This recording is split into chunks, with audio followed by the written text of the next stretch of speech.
A new day began, which was always the same, but not quite. The flowers looked similar, but they were always fresh. The photos were exchanged for other photos, and words on placards replaced by other words. The candles may have resembled those placed there yesterday or the day before, or many months and years ago, but they were different. Their inscriptions were written by a multitude of hands, all choosing their own precise messages for the self-same purpose. The flame on each candle burnt down to the wick without being fully extinguished until another fire was lit, ensuring the night was never shrouded in darkness. The light could never fade. Freedom meant coming here each day and restoring items that were stolen. Freedom was striking a match and watching the flame leap into life.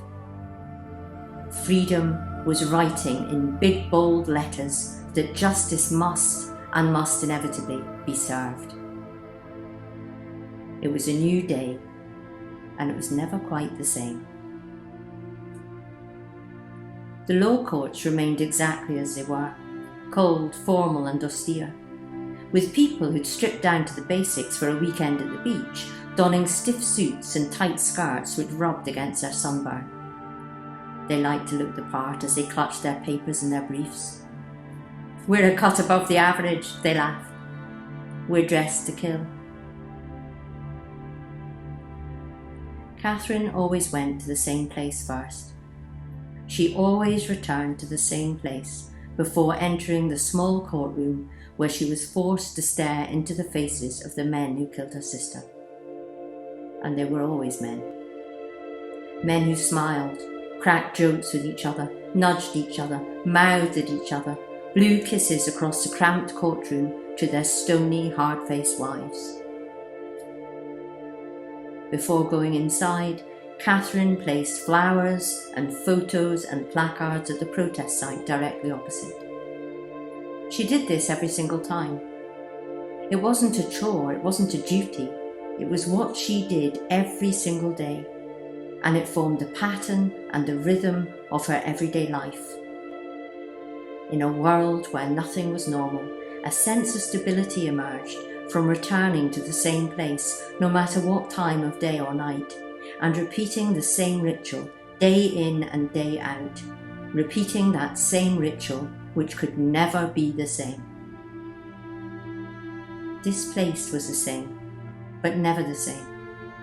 The actions echoed others, but every repetition brought change. Slow, slow, so slow, but steady and constant and resistant to fear. Slow, slow, yes, heavy and slow. Yet something stirred, each time distinct and deep, so deep inside. Even the faces of the old men, bitterness etched on their withered skin, year after vindictive year, distorted, misshapen, twisted, contorted into an inhuman array of guises by which to carve out their cruelty. On a better day, Catherine felt sorry for them. They spat out their spite so serenely. "Why are you bothering with that, bitch?" one of them growled. "You've no place here," snarled another. "Making a mess in public, you cow," another shouted as he staggered up close. "Get the fuck out, you witch." As she attached a photo to the stone monument, Catherine stared into her sister's eyes, dark brown, wide open, reflecting her own. She felt dizzy, caught between the then and the now, in an eternal present where none of this had happened, where all of this had happened, an eternal present which merged the laughter of her sister with this aching agony. She placed a bay tree in front of her sister's photo. The 3 bronze statues above her head boasted of faith, fortitude and civilization. The bay tree, modest and defiant, stood there quiet, indisputably assured of its courage and its strength. How can human beings be so cruel? How can human beings lose their way so irrevocably? How can human beings fail to see the grotesque error of their sordid, callous ways? Catherine looked at the bay tree and looked at her sister. She heard her sister's voice. Clearly and unfalteringly, she heard her sister's voice.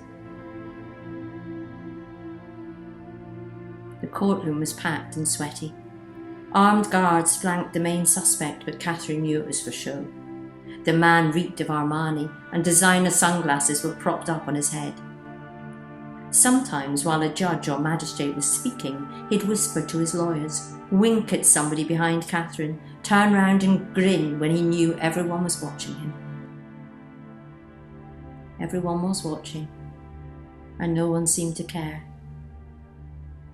The gruesome details of the plot, so carefully devised and prepared, the devious and macabre plot to assassinate her sister, were played out day after day after day.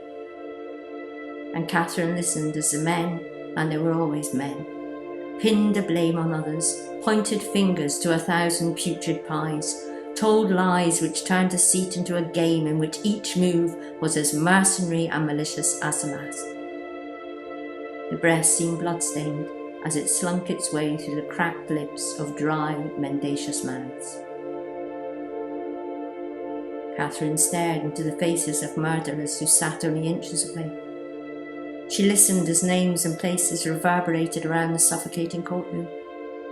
Some of the names and all of the places were ones she knew. Everyone knew everyone on this claustrophobic island.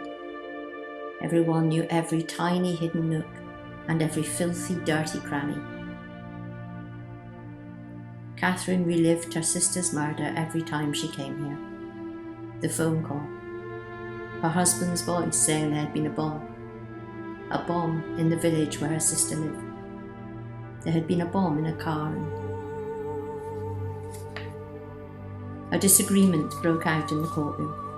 Lawyers disputed legal details, attorneys questioned facts. The judges and magistrates picked up their robes and swanned off reedly for lunch. The bright light of the sun made Catherine wince as soon as she stepped outside. She made her way across the tiny square, past busy shoppers heaving through with bags.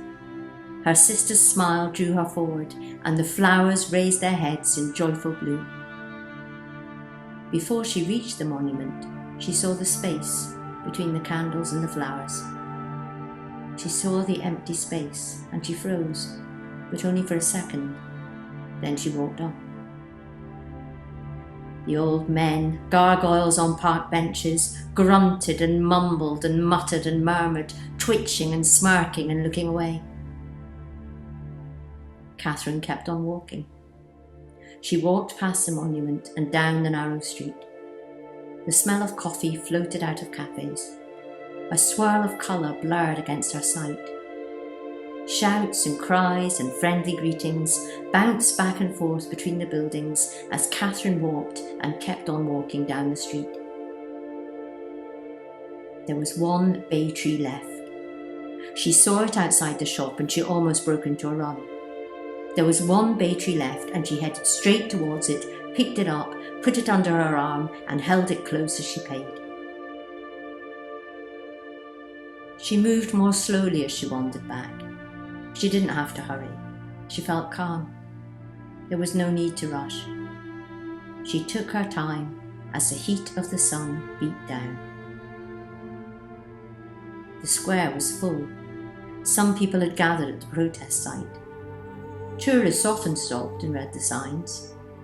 She always answered questions when they asked, and although she didn't say who she was, the sympathy of strangers who didn't know these parts was overwhelming. Foreigners were shocked, while many of her compatriots were revelling in the murder. She deserved it, came the vicious refrain. Catherine walked directly to the empty space. The bay tree resumed its rightful place again. She took a bottle of water from her bag and poured some on the roots. She stroked the leaves and smiled. She stepped back, turned round and looked at the law courts. 10 minutes left before proceedings would begin. She blocked out the sounds of the street around her and leant her head back gently. She lifted her face upwards and breathed in deeply, letting her eyes close briefly beneath the bluest sky.